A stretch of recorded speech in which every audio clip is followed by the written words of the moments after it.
அவருடைய அன்பும் சாந்தியும் சமாதானமும் நமது கண்மணி நாயகம் ஸல்லல்லாஹு அலைஹி வஸல்லம் அவர்களின் மீதும் அவர்களுடைய குடும்பத்தார்கள் சஹாபாக்கள் தாபியீன்கள் தபா தாபியீன்கள் சுஹதாக்கள் வழிமார்கள் இங்கு அமர்ந்திருக்கின்ற நம் அனைவரும் மீதும் அல்லாஹ் தஆலா என்றென்றும் நின்றவருமாக புனிதமிக்க ரமதானுடைய மாதங்களில் உங்களை மறுபடியும் சந்தித்ததில் மிகப்பெரிய சந்தோஷம். அல்லாஹ் தஆலா நம்முடைய எண்ணங்களை, நம்முடைய செயல்களை, நம்முடைய அமல்களை அல்லாஹ் தஆலா ஏற்றுக்கொள்ளணும், கபூல் செய்யணும். எல்லா நிலையிலும் அல்லாஹ்விற்காக, அல்லாஹ்வுடைய ரசூலுக்காக வாழ்ந்து மரணிக்கக்கூடிய வாக்கியத்தை அல்லாஹ் எனக்கும் உங்களுக்கு கொடுக்கும். நீ மரணிக்கும் போது அஷ்ஹது அல்லாஹ் இலாஹ இல்லல்லாஹ் வ அஷ்ஹது அன்ன முஹம்மதன் அப்துஹு வ ரசூலுஹு என்ற திருக்கலிமாவோடு நம்மையும் நம்முடைய மனைவி மக்கள் குழந்தைகள் நம்முடைய நசுகள் எல்லாத்தையும் அல்லாஹ்வோடு ஈமானோடு வாழ்ந்து ஈமானோடு மரணிக்கக்கூடிய வாக்கியத்தையும் அல்லாஹ் தஆலா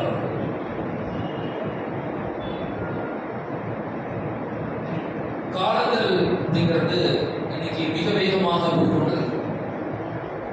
நம்ம நினைப்பதை விட இந்த காலம் மிக வேகமாக சென்று கொண்டே இருக்கு. இமாம்கள் சொல்றாங்க, காலங்கள் நேரங்கள் ஏன் வேகமாக போகுது அப்படின்னு சொன்னா மனிதனுடைய பாவங்களின் காரணமாக காலங்கள் மிக வேகமாக கடக்கும் சொல்றாங்க. நபியினுடைய ஒரு ஹதீஸ் இருக்குது, எப்பொழுது கியாமத் நெருங்குதோ அப்ப அஸ்ஸனத்து கஷ்ஹரி, ஒரு வருடம் என்பது ஒரு மாதத்தை போல வேகமாக செல்லும். அஷ்ஹரி கல்உஸ்பூஇ, ஒரு மாதம் என்பது ஒரு வாரத்தை போல வேகமாக செல்லும். அல்உஸ்பூஇ கல்யௌமி, ஒரு வாரம் என்பது ஒரு நாளை போல வேகமாக செல்லும். அல்யௌமி கஸ்ஸாஅ, ஒரு நாள் என்பது ஒரு மணி நேரத்தை போல வேகமாக கடந்து போகும். நம்ம எல்லாருமே உணர்வோம். போன ரமலான் வந்ததும் தெரியல, அடுத்த ரமலான் நமக்கு இப்ப வந்துச்சு. அவ்வளவு வேகமாக காலங்கள் போகுது. இந்த காலங்களில் நாம ரொம்ப ஜாக்கிரதையாக நம்மையும் நம்முடைய குடும்பத்தார்களையும் இந்த ஈமானுடைய இணைப்பட்ட அல்லாஹ்வோடு ரசூலோடு இணைக்கிறதுக்கு நம்ம முயற்சி செய்யணும். நம்முடைய ஈமான வலுப்படுத்தக்கூடிய ஒரு மாதம் தான் இந்த ரமலானுடைய மாதம். நம்முடைய ஈமான, நம்முடைய நம்பிக்கையை, நம்முடைய அல்லாஹ்வுடைய தொடர்பை, நம்முடைய குர்ஆனோடு நபியோடு தொடர்புகளை சரி செய்யக்கூடிய, புதுப்பிக்கக்கூடிய ஒரு மாதம் தான் இந்த ரமலானுடைய மாதம். அதனால நம்மளால எவ்வளவு அமல்கள் செய்ய முடியுமோ, எவ்வளவு நற்காரியங்களில் ஈடுபட முடியுமோ அதை உணர்வு பூர்வமாக உள்ளத்திலிருந்து செயல்படக்கூடிய மக்களாக நம்ம மாறணும். இருக்கின்ற காலத்தில் நம்ம இந்த வருஷம் பல வரலாற்று தொகுப்புகள் நம்ம பார்த்தோம். போன வருடமெல்லாம் நம்ம படிக்கும் போது இஸ்லாமிய பார்வையில் உலக வரலாறு, குர்ஆன் எப்படி வரலாறுகளை நமக்கு சொல்லுது அப்படிங்கிறத படிச்சோம். இந்த வருடம் நாம இன்ஷா அல்லாஹ் ஒவ்வொரு சூறாக்களும் நமக்கு என்ன விதமான படிப்பினைகளை கொடுக்குது. குர்ஆன் நமக்கு கொடுக்கப்பட்ட மிகப்பெரிய பொக்கிஷம். நம்மிடத்தில் இருக்கிற ஒரே ஒரு முஅஜிஸா குர்ஆன் மட்டும்தான். நாங்க நபியை பார்க்கல, ரசூலை பார்க்கல, சஹாபாக்களை பார்க்கல, தாபீன்களை பார்க்கல, தபா தாபீன்களை பார்க்கல, நாங்க யாரையுமே பார்க்கல. நாங்க பார்க்கிற ஒரு மிகப்பெரிய அதிசயம் முஅஜிஸா அப்படின்னா அது குர்ஆன் மட்டும்தான். அந்த குர்ஆன் நமக்கு என்ன சொல்லுது, அந்த குர்ஆன் நமக்கு என்ன வழிகாட்டுதலை கொடுக்குது அப்படிங்கிறத நம்ம எல்லாருமே தெரிஞ்சுக்கணும். ஒரு சுருக்கமான முறையிலேயாவது தெரிஞ்சுக்கணும். முழுமையான ஒரு பெரிய தஃசீரா, ஒரு பெரிய எலாபரேட்டா நமக்கு அது விளக்காட்டிட்டு கூட சுருக்கமா ஒவ்வொருக்கும் நமக்கு என்ன சொல்லி கொடுக்குது, அதுதான் நம்ம இடத்துல என்ன விரும்பலாம் அப்படிங்கிறத பத்தி நம்ம சுருக்கமாக இன்ஷா அல்லாஹ் இந்த ரமலானுடைய காலங்களில் பார்க்கறதுக்கு முயற்சி செய்வோம். இன்ஷா அல்லாஹ் குர்ஆன்ல முதல் சூராவாக வரக்கூடிய சூரத்துல் ஃபாத்திஹா. இது ஹிஜ்ரி 610 இறங்குச்சு. இதனுடைய வரிசை எத்தனாவது சூறாவாக இறங்குச்சுன்னா இது 4வது சூறாவாக இறங்குச்சு.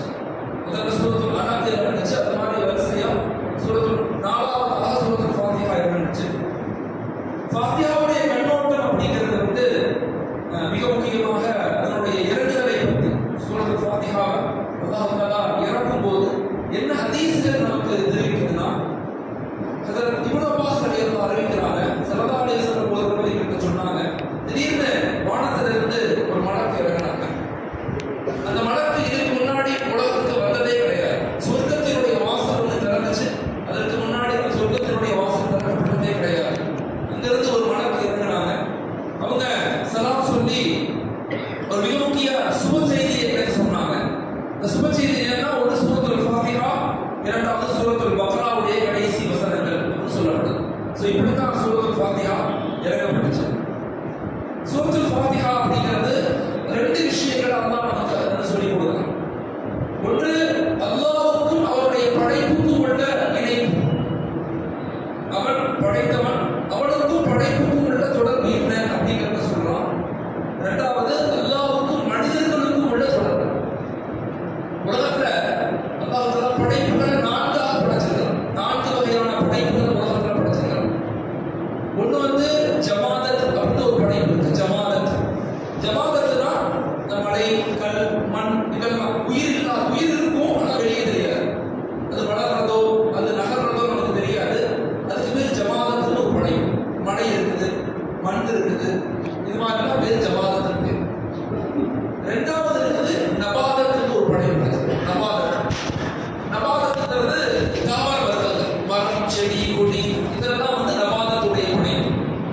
இதுக்கு அறிவு இருக்கும், இது நகர முடியாது, ஆனா வளரும். இதுக்கு அறிவு இருக்கும். எல்லாத்துக்குமே அறிவு கொடுத்துருக்காங்க அல்லாஹ் தஆலா. நமக்கு மட்டும் இல்லை அறிவு, அதற்கும் அறிவு இருக்கு. நபாதத் அதுக்கு தாவர வர்க்கங்கள் அப்படின்னு சொல்லுவாங்க. இது வந்து ஒரு இடத்துல தான் நிற்கிற மாதிரி தெரியும், ஆனா வளர்றது நமக்கு தெரியும். மூணாவது படைப்பு இருக்குது, அதுக்கு பேர் ஹயவானத். ஹயவானத்னா விலங்குகள். அது வளரும், நகரமும் செய்யும். ஒரு இடத்துல இருந்து ஒரு இடத்துக்கு ஆடு, மாடு, ஒட்டகம், சிங்கம், புலி, யானை இதெல்லாம் வந்து ஹயவானத்துடைய படைப்பு. நாலாவது தான் இன்சானியத், மனித படைப்பு. முதல்ல ஜமாதத்னு ஒரு படைப்பு படிக்கலாம். அதுக்கப்புறம் ஜமாதத்துக்கு பிறகு நபாதத்னு சொல்லி தாவர வர்க்கங்களை பிளான்ஸ் படிக்கலாம்.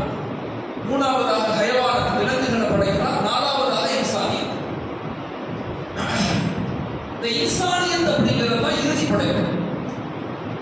சூரத்துல் பக்ரா அல்லாஹ் சொல்றான், ஹுவல்லதீ ஹலகலக்கும் மா ஃபில் அர்தி ஜமீஆ சும்ம ஸ்தவா இலா ஸமாஇ ஃபஸவ்வாஹுன்ன சப்அ ஸமாவாத்தி வ ஹுவ பிகுல்லி ஷைஇன் அலீம் வ இத் கால ரப்புக லில் மலாயிகத்தி இன்னீ ஜாஇலுன் ஃபில் அர்தி கலீஃபா.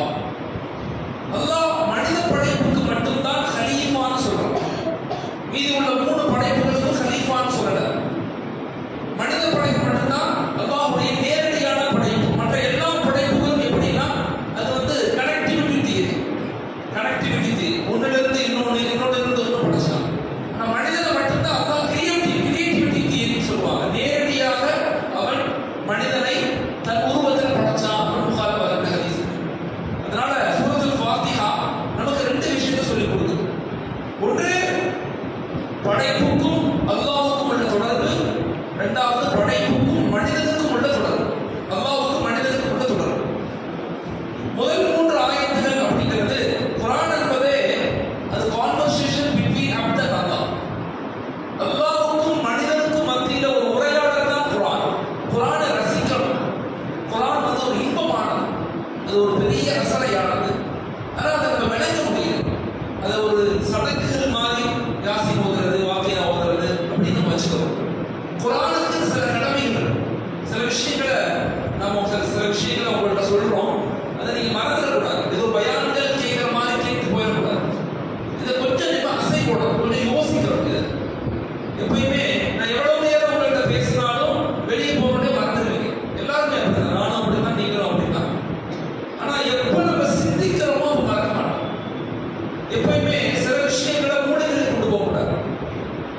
அதை படிக்க தெரியும்.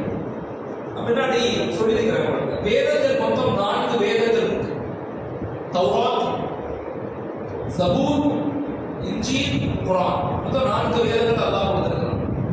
தௌராத் அப்படிங்கிறது ஹஜ்ரத் மூசா நபிக்கு கொடுக்கப்பட்டுச்சு. 1800 BC-ல கொடுக்கப்பட்டுச்சு. அது கிட்டத்தட்ட அது இந்த ரூம் அளவுக்கு இருக்கும் தௌராத். குர்ஆன் மாதிரி சின்னது, அது ரொம்ப பெருசு. 1000 ஜுஸுக்களை கொண்டதுதான் தௌராத். ஒவ்வொரு ஜுஸுக்குள்ளேயும் 1000 சூரா இருக்கும். ஒவ்வொரு சூறாக்குள்ளேயும் 1000 ஆயத்து இருக்கும். அவ்வளோ பெரிய வேதம் தான் தௌராத். ஆனா தௌராத் எப்போ ஒன்று சேர்க்கப்பட்டுச்சு அப்படின்னா, தௌராத் இறக்கி 600 வருஷம் கழிச்சு பட்டுதான் தொகுக்கப்பட்டுச்சு. தொகுக்கப்பட்டது மூசா நபி இந்த உலகத்தை விட்டு பிரிஞ்சப்ப தொகுக்கப்பட்டுச்சு. 2வது வேதம் ஜபூர். ஜபூருக்கு ஹஜ்ரத் தாவூத் அலைஹிஸ்ஸலாமுக்கு கொடுக்கப்பட்டுச்சு. ஹஜ்ரத் மூசா சுலைமான் நபியுடைய அத்தா அவங்களுக்கு கொடுக்கப்பட்டுச்சு. அது ஜபூருங்கிறது முழுக்க முழுக்க அல்லாஹ் புகழக்கூடிய வார்த்தைகள், கவிதைகளாக இருந்துச்சு. இப்ப அது பேர் சங்கீதம்னு சொல்றாங்க. இப்ப அதுக்கு பேர் என்ன? சங்கீதம். பைபிள்ல இருக்கக்கூடிய ஒரு பகுதியாக இருக்கு ஜபூர் அப்படிங்கிறது. அது தொகுக்கப்படவே இல்லை. அது மனிதர்களுடைய கைகளால் அசிங்கப்படுத்தப்பட்டுச்சு. ரொம்ப ஆழமா இதை நம்ம தெரிஞ்சுக்கணும். 3வது இன்ஜீல். ஹஜ்ரத் ஈசா நபிக்கு கொடுக்கப்பட்டுச்சு. அது எத்தனை வருஷம் கழிச்சு தொகுக்கப்பட்டுச்சுன்னா, ஹஜ்ரத் ஈசா அலைஹிஸ்ஸலாம் வானலோகத்துக்கு உயர்த்தப்பட்டு 200 வருஷம் கழிச்சு தொகுக்கப்பட்டுச்சு. பவுல் அப்படிங்கிறவர் தான் இன்ஜீல் அப்படிங்கிறத தொகுத்தார்.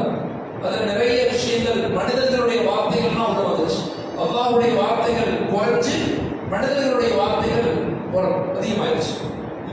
4வதாக இறக்கப்பட்ட வேதம் தான் குர்ஆன்.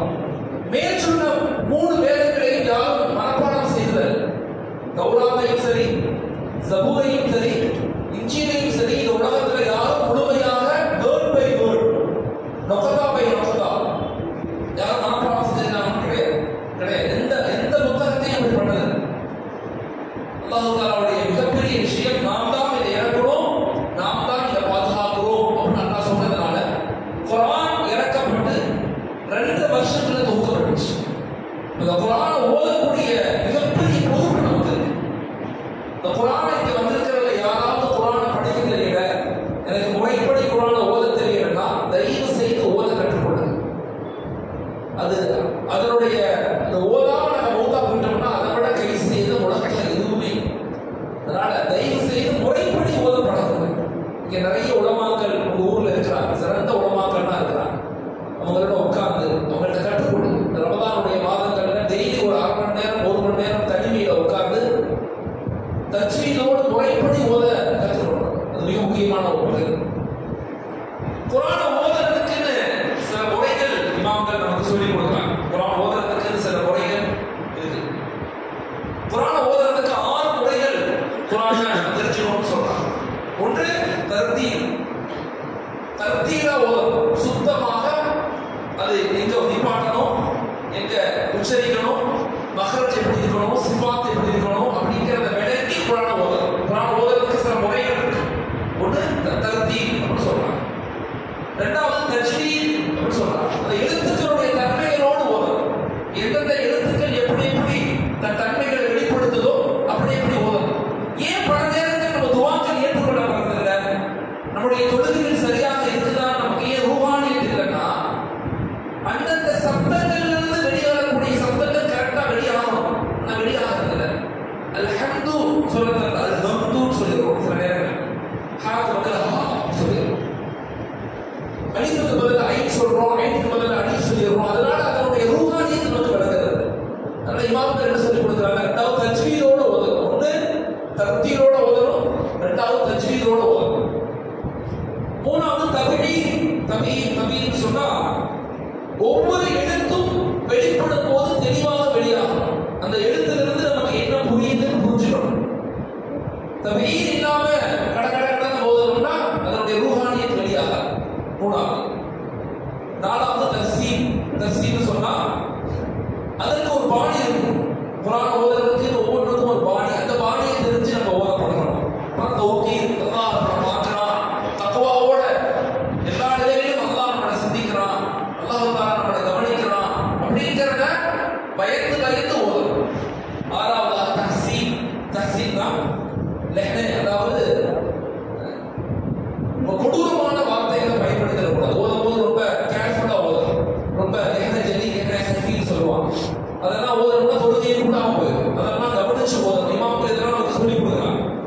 அதனால எப்பயுமே ஒண்ணு வந்து பிலீவ் இட், அதை நம்பணும், ரீட் இட், அதை படிக்கணும். மூணாவது அண்டர்ஸ்டாண்டிங், அதை விளங்கணும். இங்க வந்திருக்கிற நாம வாழ்க்கையில ஒரு தடவையாவது குர்ஆனை அர்த்தத்தோட படிச்சு பழகுங்க. நான் உங்கள்கிட்ட ரிக்வெஸ்ட் வைக்கிறேன், அர்த்தத்தோட படிங்க. சூரத்துல் ஃபாத்திஹா எத்தனை ஆண்டுகள் நம்ம ஓதுறோம். சூரத்துல் ஃபாத்திஹா நமக்கு என்ன சொல்லி கொடுக்குது, அல்லாஹ் நம்ம இடத்துல என்ன விரும்புறான், அல்லாஹ் நம்மகிட்ட என்ன சொல்ல வர்றான் அப்படிங்கிறத நம்ம தெரிஞ்சுக்கிறது. நான் முதல்ல சொன்னேன்ல, 3 வேதங்கள், பழைய மதங்கள், இப்போ தௌராத், யஹூதிய மதம், நஸ்ரானியர்கள், இவங்கெல்லாம் எப்படி உடைக்கப்பட்டாங்க, அந்த மதங்கள்லாம் எப்படி சிதைக்கப்பட்டுச்சுன்னா அவர்களுடைய வேதங்கள் மீது அவங்க கவனம் செலுத்த விட்டுட்டாங்க.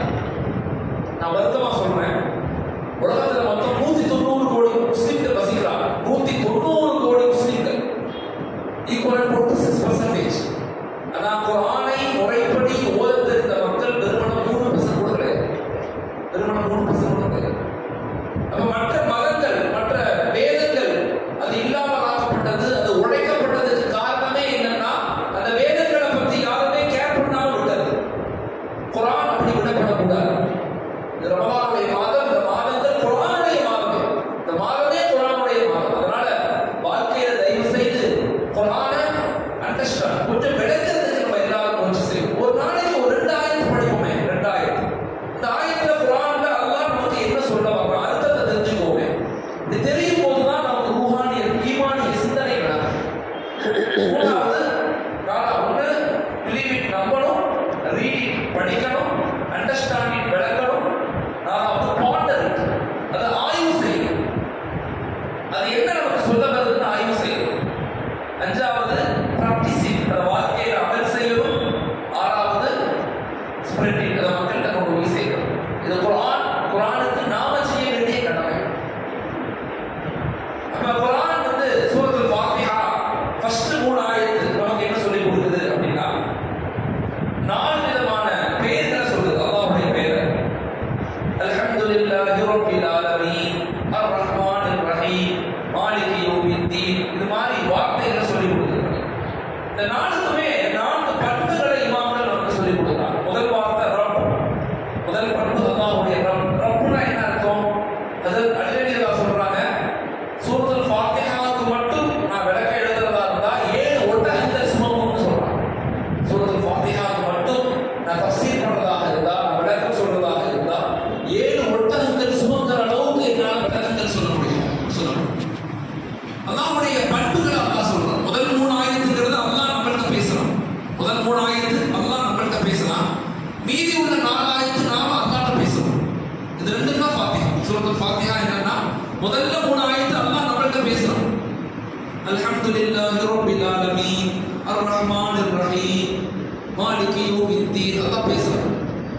மீதி உள்ள 4 ஆயத்து நாம அவன்கிட்ட பேசுறோம். இந்த முதல் 3 ஆயத்துல சில பண்புகளை சொல்றாங்க. ஒன்று, முதல் பண்பு ரப் அப்படிங்கிற ஒரு பண்பு அல்லாஹ் சொல்றான். ரப்னா என்னன்னா அல்லாஹ் இயற்கையோடு கொண்ட உறவுகள், அதை வளர்ப்பது மட்டுமல்ல, அதை பரிபாலிக்கக்கூடிய பொறுப்பு மட்டும்தான் இருக்கு. எப்பயுமே நம்ம குழந்தைகிட்ட பேசும்போது நான் உனக்கு சம்பாதிச்சு கொடுக்குறேன் சொல்லக்கூடாது, நான் உன்னை வளர்க்குறேன் சொல்லக்கூடாது, நான் உன்னை சரி செய்கிறேன் சொல்லக்கூடாது. எப்படி சொல்லணும்னா அல்லாஹ் நமக்கு கொடுக்குறான், அல்லாஹ்வுக்கு நன்றி செலுத்து, அல்லாஹ்வுக்கு நன்றி செலுத்த அதிகப்படுத்து, அல்லாஹ் தான் நம்மள உலகத்துல இயக்குறான். இப்படி உணர்வுகளை எப்பயுமே குழந்தைகளை, மனைவி மக்களை எப்பயுமே அல்லாஹ்வோடு இணைக்கணும். நம்ம கூட இணைச்சோம்னா பொறாமைகளும் கோபங்களும் சண்டைகளும் தான் வரும்.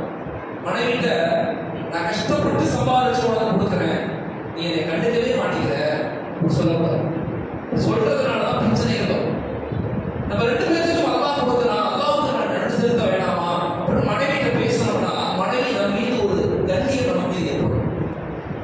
குழந்தைகிட்ட பேசும்போது நான் கஷ்டப்பட்டு சம்பாதிக்கிறேன், உனக்கு கொடுத்தேன், சொத்து சேர்க்கிறேன், சுகம் சேர்க்கிறேன், நீ என்னை கண்டுக்க மாட்டேங்கிற, மதிக்க மாட்டேங்கிற, என் புள்ள சரியில்லை சொல்லக்கூடாது.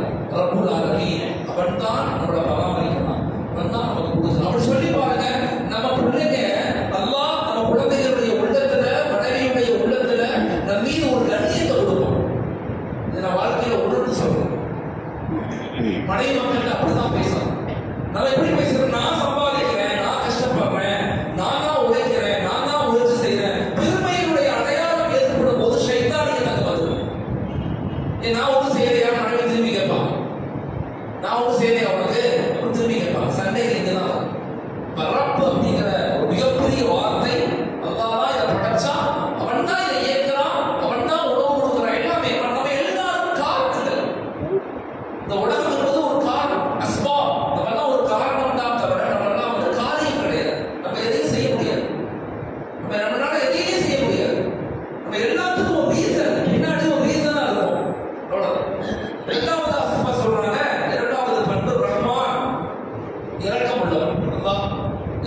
பத்தி சொல்றான் அல்லாஹ். முதல் பாட்டுல நான் ரப்புன்னு சொல்றான், இரண்டாவது ரஹ்மான்னு சொல்றான், தன்னைத்தானே அறிமுகப்படுத்துறான். ரஹ்மான்னா இறக்கமுள்ளவன். எப்படி இறக்கமுள்ளவனா, என்னை ஏற்றுக்கொண்டாலும் இறக்கமுடையவன் தான், என்னை ஏற்றுக்கொண்டாலும் இறக்கமுடையவன் தான். திரும்ப ஆழமாக விளையும். என்னை யாராவது அல்லாஹ்னு ஏற்றுக்கொண்டாலும் நான் அவங்களுக்கு உதவி செய்வேன், அவங்க உலகத்துல சாப்பாடு கொடுப்பேன், அவங்களுக்கு ரூபு கொடுப்பேன், எல்லாம் கொடுப்பேன். என்னை ஏற்றுக்கொள்ளாமையும் நான் கொடுப்பேன். அதான் ரஹ்மான். மூணாவது ரஹீம். மூணாவது ரஹீம். இந்த உலகத்துல என்னை யார் ஏற்றுக்கொண்டார்களோ அவர்களுக்கு மறுமையை நான் செய்ய வேண்டிய பொறுப்புகளை நான் செய்வேன். மஹ்ஷருடைய தினத்துல என்னை யார் ஏற்றுக்கொண்டாங்களோ அவங்களுக்கு கிடைக்கக்கூடிய கண்ணியத்தை நான் கொடுப்பேன். நாலாவதாக அல்லாஹ் சொல்றான் மாலிக். மிகப்பெரிய நுணுக்கத்தை அறிந்தவனா இருக்கு. இந்த உலகத்தினுடைய நிலைகள் எப்படி இருக்குது, இந்த உலகம் எப்படி இயங்குது, நான் எப்படி இந்த உலகத்தை இயங்குறேன் அப்படிங்கிற எல்லாத்தையும் அறிந்தவனாக நான் இருக்கிறேன் அப்படிங்கிற இந்த பண்புகள், 4 பண்புகளையும் முதல் 3 ஆயத்தில் பார்க்க அல்லாஹ் சொல்லிவிடுது. இரண்டாவது 4 ஆயத்து, மொத்தம் 7 ஆயத்துக்கள் சொல்றது பாத்தீங்க. இரண்டாவது 4 ஆயத்துக்கள் நம்ம அல்லாஹ்ட்ட பேசுற மாதிரி இய்யாக நஅபுது வ இய்யாக நஸ்தஈன் இஹ்தினஸ் ஸிராத்தல் முஸ்தகீம். நாம அல்லாஹ்ட்ட பேசுற மாதிரி குர்ஆன் நமக்கு சொல்லிக் கொடுக்குது. அல்லாஹ்வுடைய உறவு, மனிதனுக்கும் அல்லாஹ்வுக்கும் உள்ள உறவு எப்படி இருக்குன்னா, எல்லா நிலையிலுமே இந்த உலகத்துல ஷரீஅத்தை நாம எப்படி நிலைநாட்டணும் புரிஞ்சுக்கணும். இந்த ஷரீஅத் எப்படி அமைக்கப்பட்டிருக்குது, இது எப்படி கட்டமைக்கப்பட்டிருக்குது. இய்யாக நஅபுது வ இய்யாக நஸ்தஈன். ஒன்னையே நம்ம வணங்குறோம், ஒன்னிடத்திலே நம்ம உதவி தேடுறோம். அதான் சொல்றோம். நம்ம எல்லாரும் ஒண்ணு புரிஞ்சுக்கணும். ஈமான் இஸ்லாம்ங்கிறது 4 விழுமியங்களை கொண்டு இருக்கு. நல்லா எல்லாத்தையும் விளைஞ்சிக்கணும். 4 விழுமியங்களை கொண்டு இருக்கு இஸ்லாம். விழுமியங்கள்னு சொன்னா வேல்யூஸ், 4 வேல்யூஸ் கொண்டது. ஒன்று, அல்லாஹ்வுடைய கலாமை நாம் பாதுகாக்கணும். இந்த உலகத்தில் அல்லாஹ்வுடைய கலாமை இந்த உலகத்தில் நாங்கள் பாதுகாக்கணும். நம்முடைய கடமை தான். இரண்டாவது, நபியினுடைய சுன்னத்துக்களை பாதுகாக்கணும். நபியினுடைய சுன்னத்துக்களை பாதுகாக்கணும். மூன்றாவது, மஸ்ஜிதுடைய அமல்களையும் பாதுகாக்கணும். இந்த மஸ்ஜிதுடைய அமல்கள், இந்த மக்களை எல்லாம் ஒன்று செய்யணும். உலகத்தில் உள்ள எல்லா விதமான திட்டங்களும் மஸ்ஜிதுகளில் இருந்து உருவாகி திட்டங்கள் போகணும். நாலாவது, மதரசாக்களும் அதனுடைய இல்முகள். நாலாவது மிக முக்கியமான ஒரு பகுதி மதரசாக்களும் அதனுடைய இல்முகள். அதை அந்த நாளையும் பாதுகாக்கிறத கொண்டுதான் தீனை பாதுகாக்க முடியும். அல்லாஹ்ட்ட உதவி தேடுறது என்னுடைய உதவி, அல்லாஹ்ட்ட உதவி தேடுறது எல்லா நிலையிலும் இந்த தீனை நிலைநாட்டக்கூடிய பொறுப்பு நமக்கு இருக்குது. அல்லாஹ்ட்ட கேட்கிறோம். சூரத்துல் ஃபாத்திஹா அப்படிங்கிறது குர்ஆனுடைய சம்மரைஸ். முழு குர்ஆன் என்ன சொல்ல வருதோ அத நமக்கு சூரத்துல் ஃபாத்திஹா சொல்லிக் கொடுக்குது. ஒன்று, இலாஹியத்தை சொல்லிக் கொடுக்குது. சூரத்துல் ஃபாத்திஹா நமக்கு என்ன சொல்லிக் கொடுக்குது? இலாஹியத். அல்லாஹ் ஒருவன் தான். நிச்சயமாக கடவுள் அப்படிங்கிறது 2 கிடையாது. அல்லாஹ் ஒருவன் தான். நான் உண்மைன்னா என்னை படைத்தவன் உண்மை. முதல்ல புரிஞ்சுக்கணும். நான் உண்மையா? எல்லாரும் கிளி பார்க்கணும். ஆமா நான் உண்மை. நான் உண்மைன்னா என்னை படைச்சவனும் உண்மை. இந்த உலகம் உண்மையா? இந்த உலகம் எல்லாம் உண்மையா? ஆமா இந்த உலகம் உண்மை. இந்த உலகம் உண்மைன்னா மறுமையும் உண்மை. இந்த உலகம் எல்லாம் உண்மையா? ஆமா இந்த உலகத்துல வந்தோம், பிறந்தோம், சாப்பிட்டோம், கல்யாணம் முடிச்சோம், பிள்ளைங்க மூத்தா போனோம். உண்மையா? உண்மை. இந்த உலகம் உண்மைன்னா மறுமையும் உண்மை. என் பிறப்பு உண்மைன்னா என் இறப்பு உண்மை. நான் பிறக்கிறது உண்மையா? ஹக்கா? ஆமா நான் பிறக்கிறது உண்மை. மூத்தா போனது உண்மை. நீ மௌத்தா போனது உண்மைன்னா மறுபடியும் எழுப்பப்படுவது உண்மை. இல்லாம இருந்து எப்படி வந்தோம்? நான் எப்படி வந்தேன்? அக்கா நடந்தது நான் எப்படி வந்தேன் தெரியாது. அதுக்கு முன்னாடி எங்க இருந்தேன் தெரியாது. ஆனா வந்துட்டேன். நான் வந்த பிறகு இறந்து போறேன். இறந்து போன பிறகு திரும்பி எழுப்படுவது உண்மை. இதெல்லாம் பேசுறது இலாஹி. அல்லாஹ் ஒருவன் தான் நம்புறதுல மிக முக்கியமானது இந்த சூரத்துல் ஃபாத்திஹா நமக்கு சொல்லிக் கொடுக்குது. இரண்டாவது, நுபுவத். உலகத்தில் நபிமார்கள் வந்திருக்கிறாங்க. வந்தவங்க எல்லாம் நனவுகளை ஏவுனாங்க, தீமைகளை தடுத்தாங்க, உண்மைகளை சொன்னாங்க, பொய்களை மறுத்தாங்க. உலகத்தில் நிறைய விதமான ஷைத்தானியத்து, நிறைய விதமான சூழ்ச்சிகள் உலகத்தில் நிறைய இருக்குது. இந்த ஃபித்னாக்கள் தடுக்கிறதுக்கு நபிமார்கள் பண்ணாங்க. நுபுவத் வந்துச்சு, வேதங்கள் வந்துச்சு. பல நம்ம புரிஞ்சுக்கணும். இது இரண்டாவதாக சூரத்துல் ஃபாத்திஹா அப்படின்னு சொல்லி கொடுக்குது. மூணாவது ஷரியத். இந்த நபிமார்கள் வந்தவங்க நமக்கு சில வழிமுறைகளை காட்டி கொடுத்தாங்க. இப்படித்தான் வாழணும், இப்படித்தான் பேசணும், இப்படித்தான் சிரிக்கணும், இப்படித்தான் நடக்கணும், இப்படித்தான் கல்யாணம் முடிக்கணும். எல்லாத்துக்கும் ஒரு வாழ்வியல் முறை இருக்கு. இஸ்லாம்ங்கிறது ஒரு மதம் கிடையாது. இதெல்லாம் புரிஞ்சுக்கணும். இஸ்லாம்ங்கிறது ஏழைய மதங்களை போல, மற்றதெல்லாம் மதங்களாக உருவாக்கப்பட்டுச்சு. வந்தது எல்லாம் ஹஜ்ரத் மூசா நபியை பின்பற்றக்கூடியவர்கள், இஸ்லாமிய மார்க்கத்தினுடைய ஒரு நபி. ஆனா அந்த மக்கள் குறிப்பிட்ட காலத்துக்கு பிறகு அவரை கடவுளா மாத்தினார். உசைர் அலைஹிஸ்ஸலாம் அவங்க ஒரு நபி, ஆனா அவங்க பின்பற்றிய மக்கள் அவரை கடவுளா மாத்தினார். ஹஜ்ரத் ஈசா அலைஹிஸ்ஸலாம் ஒரு நபி, மக்களுக்கு நன்மையை ஏவி துருவுக்கு சொல்ல வந்தவரை, ஷரியத்தை நிலைநாட்ட வந்தவரை கடவுளாக மாற்றினார். இப்படி எல்லா வந்த நபிமார்களை எல்லாம் இந்த ஷைத்தானியத்துடைய மக்கள் என்ன செஞ்சாங்க? நபியாக கடவுளா மாற்றிக்கிட்டே இருந்தார். அப்ப இறுதியாக வந்த நபி ஸல்லல்லாஹு அலைஹி வஸல்லம் சொன்னாங்க, என்ன நீங்க ஒருபோதும் கடவுளாக மாற்றிடக்கூடாது, அல்லாஹ் அதை பாதுகாக்கணும். அதனாலதான் 1445 ஆண்டுகள் ஆயிடுச்சு. நமக்கு பல பிற்காக்கள் இருக்கலாம், பல விதமான கருத்து வேறுபாடுகள் இருக்கலாம். ஆனா யாருமே நபியை கடவுள் நம்ம சொன்னதே கிடையாது. அல்லாஹ் இதை பாதுகாக்கணும். அப்ப ஷரியத்தை நிலைநாட்டக்கூடிய பொறுப்பு சூரத்துல் ஃபாத்திஹா. ஷரியத்னா என்ன? எது உண்மை, எது பொய். நாலாவது மிக முக்கியமானது ஆகிரம். இந்த உலகத்துக்கு பிறகு மறுமைன்னு ஒண்ணு இருக்குது, அதை நோக்கி நம்ம நகரணும். நிச்சயமா அல்லாஹ் நம்ம இடத்துல கேள்வி கணக்கு கேட்பான். நமக்கு சொர்க்கம் நரகம் இருக்குது, நன்மை தீமை இருக்குது அப்படிங்கிறத சூரத்துல் ஃபாத்திஹா நமக்கு கிடைக்கும். 4 விஷயத்தை சொல்லுது.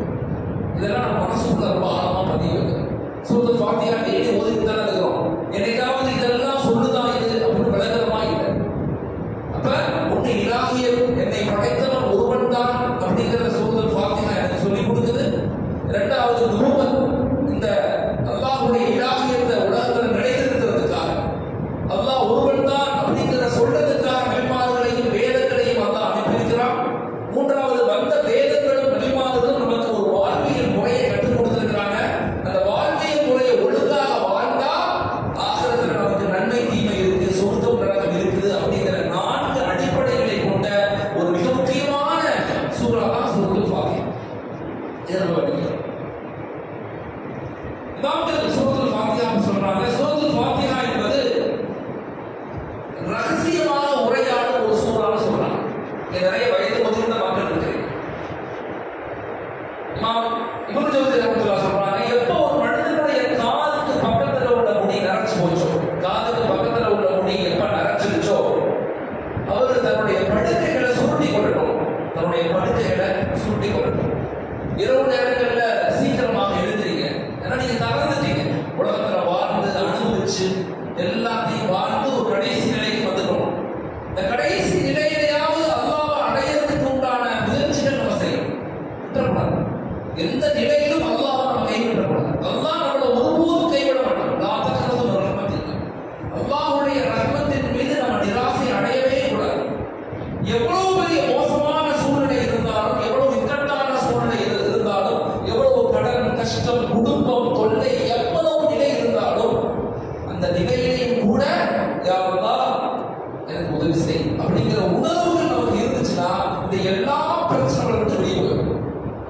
நம்ம என்ன செஞ்சோம்? அந்த பிரச்சனைகளுக்குள்ள போய் மாட்டிக்கிட்டு அல்லாஹ்வை கூப்பிடுறது மாதிரி அல்லாஹ் அழைக்கிறத அப்படி அழைச்சாலும் பேருக்கு அழைக்கிறோம். இப்படிதான் பேசுறோமே தவிர உணர்வு ரீதியாக உள்ளத்திலிருந்து அப்படியே அவரோட இணைய முயற்சிக்கிறோமான ரமலானுடைய மாதங்கள்ல அதற்கு முயற்சி செய்யணும். என்னால சொல்லி புரிய வைக்க முடியாது. அல்லாஹ்வுடைய இணைப்பை, அவருடைய அருள ரஹ்மத்தை யாராலும் விளைவிக்க முடியாது. சொல்லி புரிய வைக்க முடியாது. அதை உணரத்தான் முடியும். அதை உணரணும். அதனால வயதான மக்கள் நீங்க என்ன செய்யணும்? இரவு நேரங்கள்ல எல்லாருமே செய்யணும். அதுல குறிப்பாக வயதான மக்கள் அல்லாஹ்ட்ட அதிகமாக துஆக்களை அதுல குறிப்பாக சூரத்துல் ஃபாத்திஹா. ஒரு மனிதன் சூரத்துல் ஃபாத்திஹாவை ஓதுறான்னு வச்சுக்கோங்களேன், தஹஜ்ஜுடைய நேரத்துல தனிமையில உட்கார்ந்து அல்ஹம்துலில்லாஹி ரப்பில் ஆலமீன் சொல்றோம். சொன்ன உடனே அல்லாஹ் அதுக்கு பதில் சொல்றான். இமாம்கள் சொல்றாங்க, என் அடியான் என்ன புகழ்றான். மலக்குகளை கூப்பிட்டு சொல்லுவாங்க, என் அடியான் என்ன புகழ்றான் பாருங்க. ஒவ்வொரு ஆயத்தை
நம்ம தான் அவனை கைவிட்டுறோம். இந்த ரமதானுடைய மாதங்கள்ல நம்ம குர்ஆனுடைய மாதமாக வச்சு எவ்வளவு முடியுமோ அவ்வளவு விஷயங்களை செய்யுங்க.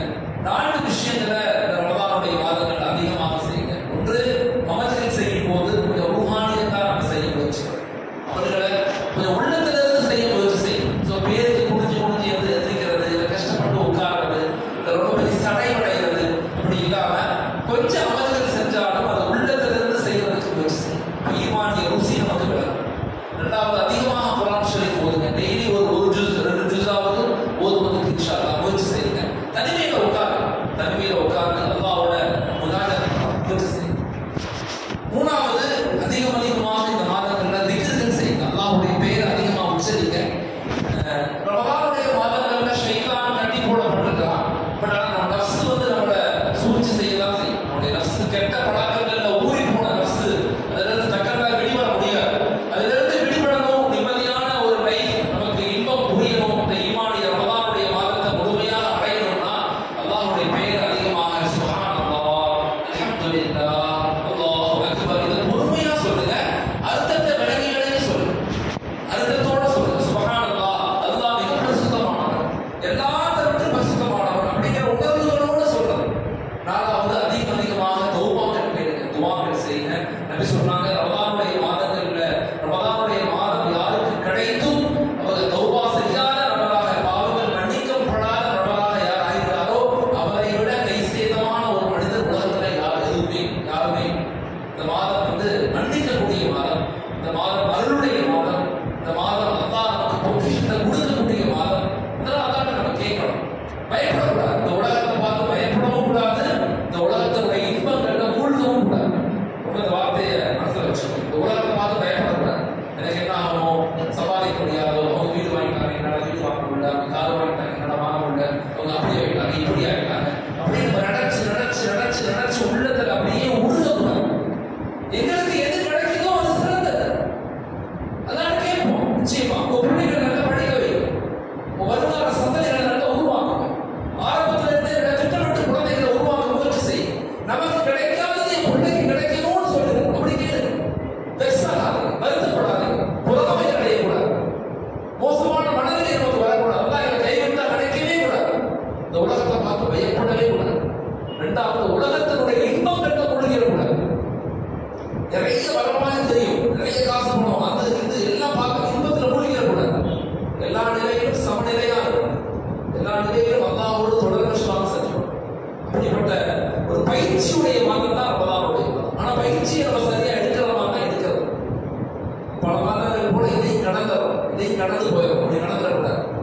உங்களுக்கு உங்களே நீங்க ரிலீவ், நான் என்னதான் பேசினாலும் உங்களை நீங்களே ரிலீவ் பண்ணாத வரைக்கும், உங்களை நீங்களே சரி செய்யாத வரைக்கும் உலகத்துல யாரையும் சரி செய்ய முடியாது. முதல்ல புரிஞ்சு. எல்லாத்துலையும் உங்க உதாரணமா குழந்தைகள் சொல்றீங்க, கேட்க மாட்டேங்கிறாரு, ஒரு நோய் வைக்கல, தொழுது வர மாட்டேங்கிறாரு, உதாரணம் சொல்றேன். அதுக்காக அவரை திட்டிக்கிட்டே இருக்காரு. கூப்பிட்டு வச்சு மெதுவா பேசிப்பாரு. அவருக்கு புரிய வை, வாழ்க்கையுடைய தத்துவங்களை புரிய வை, மனைவி மக்கள்கிட்ட புரிய வை. உடனே மாற்றங்கள் எங்கே ஏற்படாது. உடனே மாற்றம் யாருக்கும் ஏற்படாது. ஒரு மாற்றம் ஏற்படணும்னா குறைஞ்சது 10 வருஷம் ஆகும், அதிகபட்சம் 33 வருஷம் ஆகும். கொஞ்சம் கொஞ்சமா. ஆனா இந்த மாதங்கள்ல மட்டும் செஞ்சுட்டு அடுத்த மாதங்கள்ல மாறிடக்கூடாது.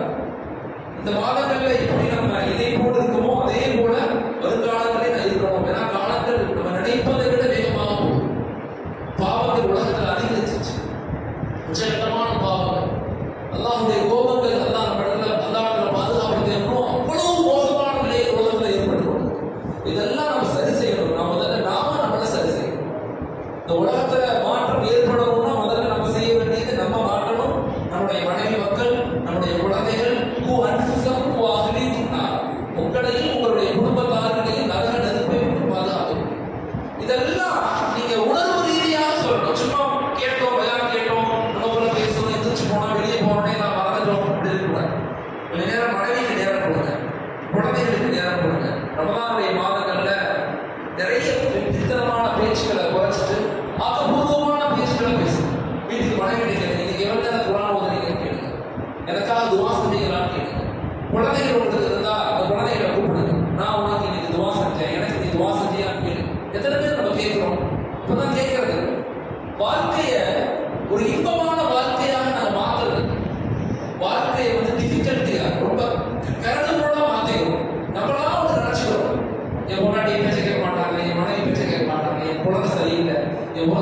சரியில்லை, அண்ணன் தம்பி சரியில்லை, ஊர் சரியில்லை, எல்லாம் சரியில்லை சரியில்லை சரியில்லை நினைச்சுக்கோ.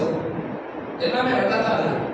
எது சரியில்லாம எல்லாம் நல்லா தான். மனைவி நல்ல மனைவி, நம்முடைய குழந்தைகள் நல்ல குழந்தைகள், நம்ம அண்ணன் தம்பி நல்ல அண்ணன் தம்பி. முதல்ல நான் சரியாயிட்டேனா, நான் நல்லவனாயிட்டேனா, என்னால யாரும் பாதிக்கப்பட்டிருக்காங்களா, நான் யாரையும் கஷ்டப்படுத்துறேனா அப்படிங்கிறத நம்மளே கேட்க ஆரம்பிச்சிட்டோம், யோசிக்க ஆரம்பிச்சிட்டோம்னா நம்ம சுத்தி உள்ள எல்லாமே பாசிட்டிவா மாறி. குறிப்பாக குடும்பங்கள் மீது ரொம்ப கவனம் செலுத்து, மனைவி மக்கள் மீது ரொம்ப கவனம் செலுத்து. சும்மா ஏனோ தானோன்னு விட்டுறாங்க, என்னமோ வர்றாங்க போறாங்க, இது கொஞ்சம் போகணுன்றாங்க. அவங்களுக்கு நேரம் கொடுங்க, கொஞ்சம் பேசு, நேரம் கொடுத்து பேசு. முடிகிறப்ப நான் பேச போனா என் கொண்டாடி மட்டும் தான் பேசுறேன், நான் பேசுறதே இல்லை நினைக்க கூடாது. அவங்க தான் நிறைய பேசுவாங்க, கேட்டுக்கணும். கொஞ்சம் நேரம் கழிச்சு நம்மளும் சில விஷயங்கள் அவங்களுக்கு லைஃப்னா என்ன, வாழ்க்கைன்னா என்ன, குழந்தைகளை எப்படி நம்ம உருவாக்க போறோம். இந்த மாதம் மிக முக்கியமானது. நம்ம குழந்தைகளை சமூகத்தினுடைய மிகப்பெரிய விதாயத்துக்கு காரணமாக நம்ம உருவாக்கணும் அப்படிங்கிற உணர்வுகளை கொஞ்சம் கொஞ்சமா வெளிப்படுது. அப்படிப்பட்ட ஒரு மாதம் தான் இந்த மாதம். இந்த சமூகத்தை, இந்த மக்கள் அல்லாஹ்வுத்தாலா ஒருபோதும் கைவிடுறது இல்லை. அல்லாஹ்வுத்தாலா நிச்சயமாக நம்ம கூட தான் இருக்கிறான். எல்லா நிலையிலும் நம்ம பேசுறத, நம்ம சொல்றத, நம்ம செய்யறத எல்லாம் பார்க்கக்கூடியவனாக, கேட்கக்கூடியவனாக இருக்கிறான். அல்லாஹ் சமீஉன் அலீம். நிச்சயமா அல்லாஹ் எங்களை ஒருபோதும் கைவிட மாட்டான். எல்லா விதமான விஷயங்களையும் அல்லாஹ்ட்ட கேட்டு பெறக்கூடிய சமூகமாக நம்ம அவரும் மனுஷன். அல்லாஹ் எல்லாத்தையும் கபூல் செய்து ஜஸாகுல்லாஹ். அஸ்ஸலாமு அலைக்கும் வரஹ்மத்துல்லாஹி வபரகாத்துஹு. பிஸ்மில்லாஹிர் ரஹ்மானிர் ரஹீம். அல்லாஹும்ம ஸல்லி அலா சய்யிதினா மௌலானா முஹம்மதின் وعلى آل سيدنا مولانا محمد وبارك وسلم عليه. ربنا إننا آمنا فاغفر لنا ذنوبنا وقنا عذاب النار. رب يسر ولا تعسر وتمم بالخير برحمتك يا أرحم الراحمين. اهدنا الصراط المستقيم صراط الذين أنعمت عليهم غير المغضوب عليهم ولا الضالين. ربنا آتنا في الدنيا حسنة وفي الآخرة حسنة وقنا عذاب النار. صلى الله تعالى وسلم على خير